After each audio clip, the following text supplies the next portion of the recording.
Alright, this is going to be a quick one. I'm not even recording this with my good camera, but I have a pretty decent video in the works, but this is just going to be a quick one just to kind of update y'all. I did end up getting the Magneto X. I also got the enclosure. The videos I have going on will have a lot of footage without the enclosure, but I just got the enclosure done yesterday. Came out really nice.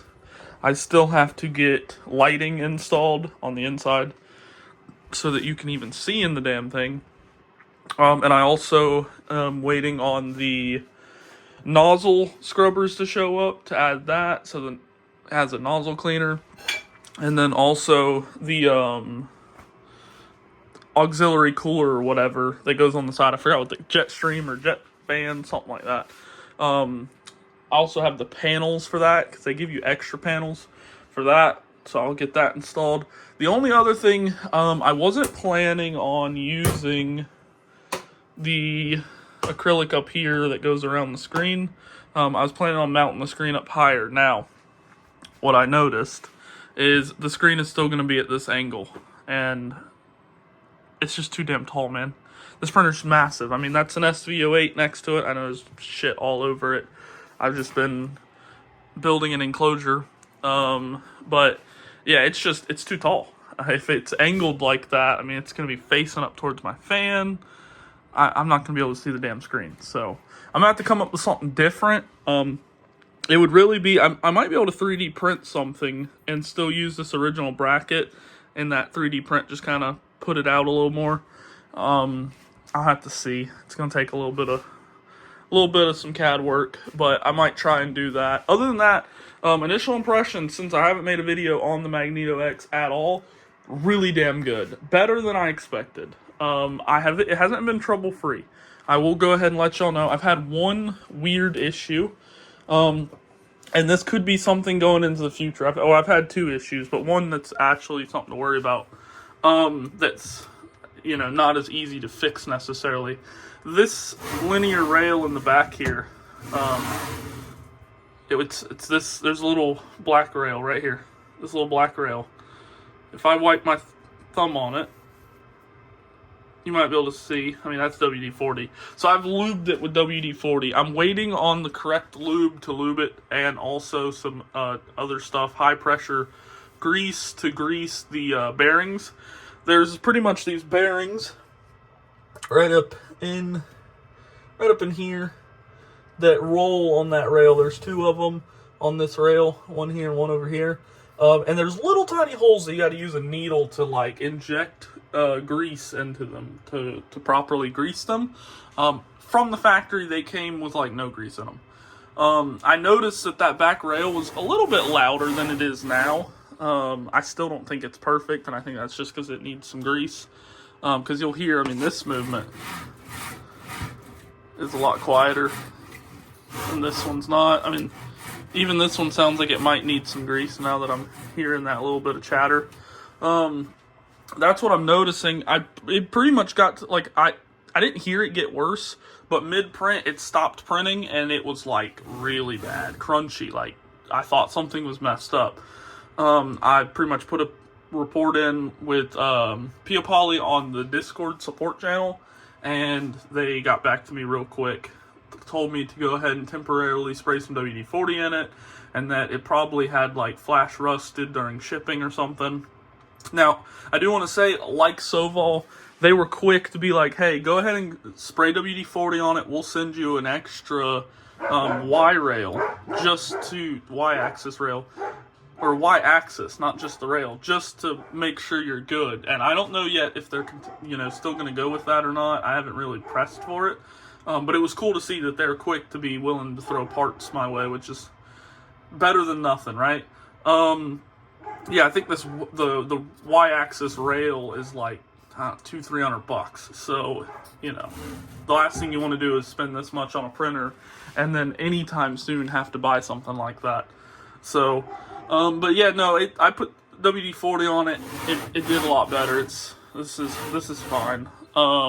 Afterwards, it ended up what I noticed is every time I wiped it with, and it probably will do this now, but every time I wipe it with paper towel, I get some like black junk off of it, which I hope doesn't mean, but I think means. So some of that is a grease that I use, that like offish, almost red color, but the black, I don't know what that is. I have not sprayed WD-40 on it and sat there and like did this, and pretty much I can wipe this clean.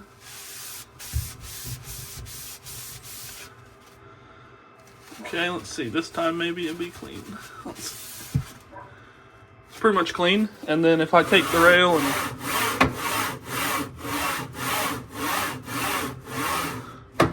and that would be a really short print, but as you can see, I got quite a bit more on there.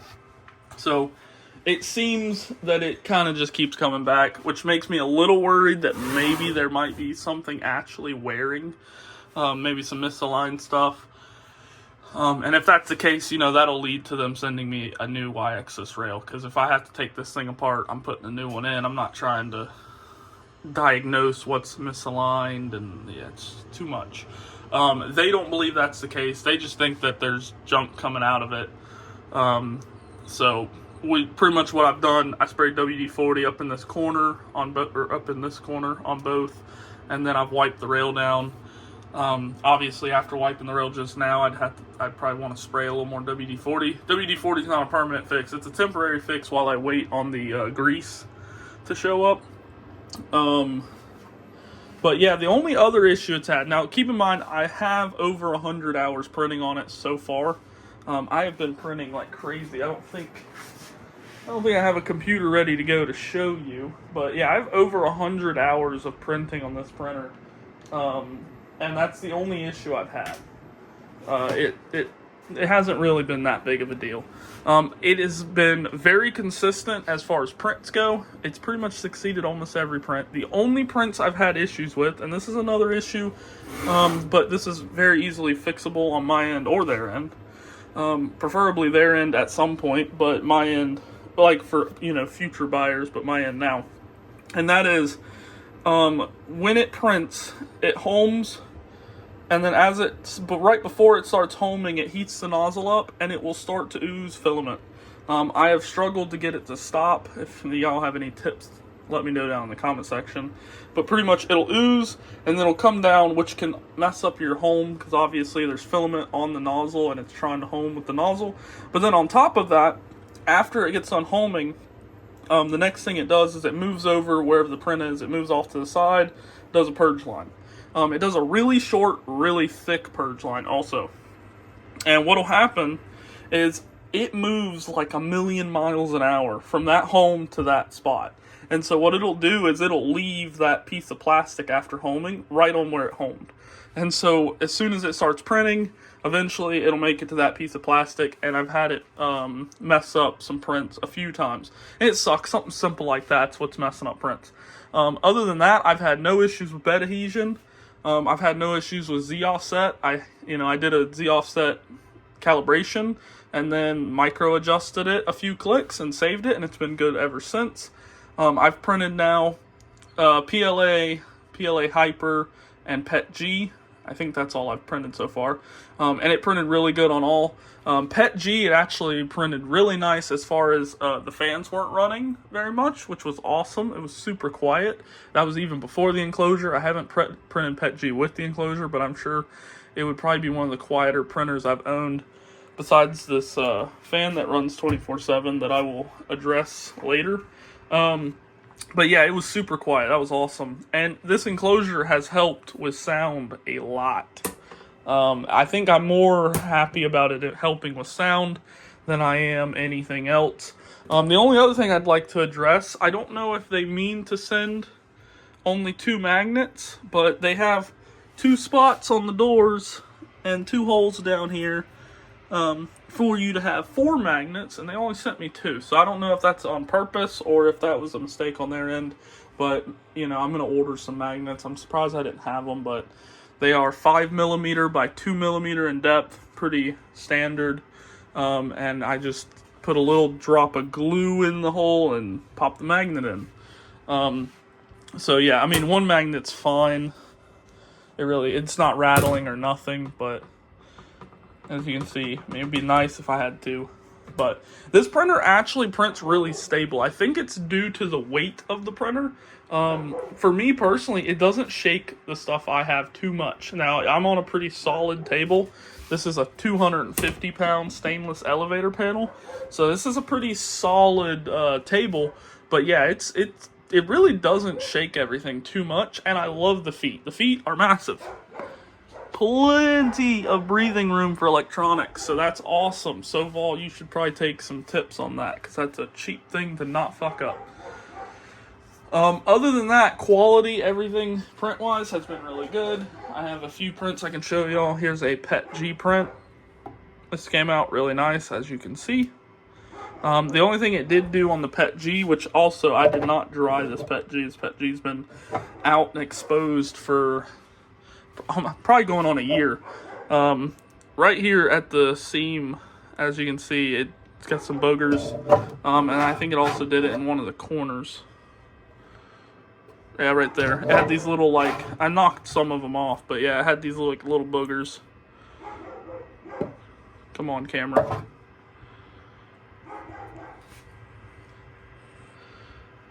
Yeah, it's struggling. Yeah, as you can see, it's got these little boogers. It's just not smooth on the inside right there. Yeah, other than that, quality, really good. You can see that first layer, really good. Top layer, really good. Hopefully y'all don't hear the dog just constantly barking in the background. Also, I printed a bunch of these cookie cutters. I actually printed these whenever the print failed from that rail starting to gunk up, but I was printing out a sheet of 15 of these, which I lubed the rail, fixed that, and threw the 15 sheet print right back at it, and it nailed it. You can see the quality's pretty dang good. Some of these prints are before and after calibrations. This PET G print, no calibrations at all. I put it on the PET G profile, and this is what it did. I didn't do anything. I think it did pretty good for no calibrations. This is kind of one of those printers that if you don't want to calibrate, if you don't want to have to do anything like that, do not buy a printer like this, guys. Like, it's just simple. And this is an enthusiast grade printer, and an enthusiast knows how to calibrate for filament and do, you know, micro adjustments on Z offsets and stuff. And if you're willing to do that stuff, then you can get an absolutely insane printer. But if you're not willing to do that stuff, then wait for Bamboo Labs to release their next big printer. That's just kind of all there is to it. Let's see, do I have any more prints laying around? Here I have one where I did the string test. As you can see, I broke one of them off, but as you can see, it did really, really good. It's really struggling to focus. This would be a nice situation if I had light in this damn thing. But yeah, as you can see, stringing, not a problem. Now I printed this, just some small stuff. I've gave away a few prints off this machine already. I did have one issue with a filament, and I wasn't sure if it was the filament or not, but it was it was literally right after installing the enclosure. I was having these issues. As you can see, it was like under extruding or air pockets. But it was having more issues than this because I tried again and then it had some other issues. And I was like, you know what? I think it might be the filament. And maybe I needed to calibrate for the filament, but it was some random colored PLA. You can see I got some more down here. Some random colored PLA from Creality. And there's blue, red, and green. I had issues with the red previously on another printer. So as soon as I realized that I was having these issues, I was like, you know what? Let me just switch filament before I waste too much time with this filament, and immediately just perfect results. So we're going to go with that green filament was the cause. Here's another one I did. This is got some stringing. I think I need to print this again to see, because this is before tuning, to see if it still has stringing. Other than that, you can fix this up with a lighter real quick. Well, that side's pretty bad. I think one side, yeah, you can see that one side's way worse than the rest. But you can fix this up with a lighter, and the actual print quality, really good. Top coat looks good. That looks good. This is a nice print. Trying to think what else I printed. I did check the print history, and right now, the longest print I have, I believe, is 4 hours, which is no, it's not this. It's the full build sheet of these guys. Takes 4 hours. It's a lot of first layer. But yeah, the longest print I've done is 4 hours. The printer's really fast. A 4-hour print on this printer is like an 8+ hour print on a Bamboo Labs. So it's still doing some pretty long prints. I just haven't really got a chance to print anything that's like full bed sheet like I have on the SV08 yet. That'll probably be the next thing that I go ahead and do. Other than that, quality on everything, really, really good. I have a better video that'll be coming where I go a little more in detail but on the quality. But just understand, if you're expecting good quality, it's still going to be better than you're expecting, because the quality on this machine is insane. I mean, I was expecting it to be similar to my X1 Carbon.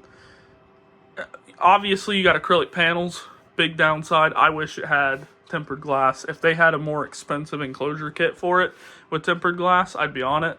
But the aluminum and all the billet stuff, I mean, it's in a whole league of its own. This is what I would say the best comparison to this would be a no-budget Voron build, but just done a little more professionally, as far as being like, you know, not like more professional looking. But like the head, everything, I mean, it's just super, super high quality. There's nothing 3D printed on the machine, except, this is something that I talk about a little bit in the other video, when you get the enclosure, these little pieces that the enclosure, you replace a plastic piece on the corner here with a standoff so you can put the top on.